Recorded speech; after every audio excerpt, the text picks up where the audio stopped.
آپ سب کو عید پینتیکوست بہت بہت مبارک ہو۔ پینتیکوست کا سادہ سا مطلب ہے 50واں۔ یہ یونانی لفظ ہے پینتیکوست،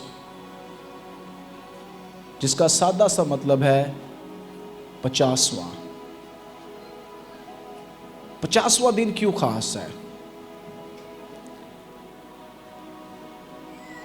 سب سے پہلے اس کی ایک تاریخی اہمیت ہے۔ تاریخی اہمیت سے مراد یہ ہے کہ جو کچھ نئے عہد نامے میں عید پینتیکوست کے دن ہو رہا ہے، یہ پہلے بھی تاریخ میں کبھی نہ کبھی ہو چکا ہے۔ اس لیے پینتیکوست یا روح القدس کا دوبارہ سے کلیسیا میں رہنے کے لیے آ جانا، یہ نئے عہد نامہ کی بنیاد نہیں ہے۔